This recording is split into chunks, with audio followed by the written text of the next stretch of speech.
It's been like this the whole time, Deacon, on dishes, and it still hasn't moved in 5 years. You're a cool guy, but you're not pulling your weight in the flat.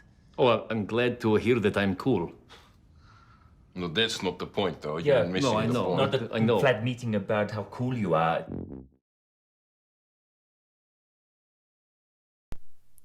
What We Do in the Shadows is a 2014 horror comedy mockumentary that depicts many mythical creatures, including vampires, werewolves, and zombies, as fact rather than fiction in the modern times.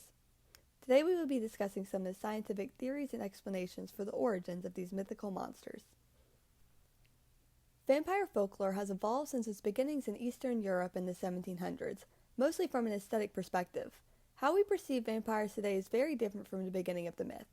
Today, vampires are perceived as pale and gloomy beings, which many from the earlier centuries would see as an enormously romanticized version of their truth. But the rules of what defines a vampire have remained the same throughout time. Vampires generally are believed to be human beings who were bitten by another vampire in their life, killing them, only to have them return as vampires themselves. Vampires are notorious for their thirst for human blood and their vulnerability to, most commonly, garlic, sunlight, and wooden stakes. There are many theories and scientific explanations on how vampire folklore came about. Today we are going to cover the most popular disease believed to be the root of the vampire hysteria. The most popular explanation for the origin of vampires is porphyria. Porphyria is a series of diseases caused by irregularities in the production of heme, heme being a chemical in the blood.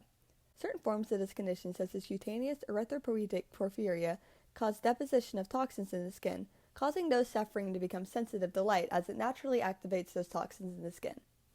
When these toxins are activated by light, they can eat away at the skin, causing disfigurement. That disfigurement can cause erosion in the lips and gums, creating a fanged, corpse-like appearance. As well, those suffering from porphyria also have an intolerance to foods with high sulfur content, which includes garlic. All of this can be used to explain our association with fangs, death, and intolerance to sunlight and garlic in vampires. Hey, calm down.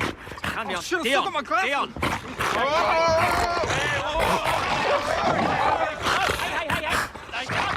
Do the breathing. Do the breathing. Count to 10, mate. That's right. Come on. Human again. Hold it. Count to 10, human again. 10. It's all right. It's not full moon. Thanks a lot, guys. Enjoy your night. While the term lycanthropy is a fictional medical term given to werewolves, it is actually a real medical term referring to a person who is under the delusion that they really are a wolf. Werewolf folklore began in the late Middle Ages in Europe. Werewolves are generally depicted as a human being who either shapeshifts into a wolf completely or into a wolf-human hybrid, usually associated with the lunar cycle. One popular theory around the origin of werewolf folklore is porphyria, the same disease linked with the myth of vampires. It is possible that following exposure to light and the activation of the toxins in the skin, the healing blisters on the skin of the sufferer's skin would grow a fine layer of hair. It is also speculated that rabies has often been mistaken as someone becoming a werewolf. While rabies mostly affects dogs, it is possible that it can affect humans as well, with characteristics like foaming at the mouth, aggressiveness, hallucinations, delirium, and hydrophobia. It is possible that someone with these symptoms could be mistaken for a wolf, although rabies doesn't explain the fur growth or the association with the lunar cycle. Like a personal question. Sure.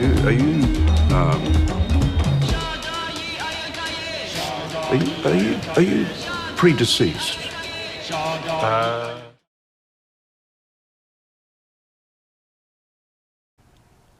The term zombie is derived from Voodoo Haitian folklore, where it is defined as a dead body reanimated by various means.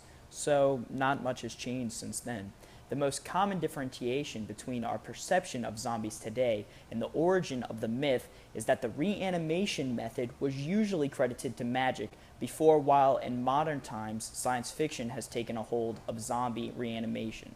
Zombies are usually portrayed as people who were once human, died, and were reanimated with a complete loss of cognitive function, and ironically with a new-found love for the taste of human brains.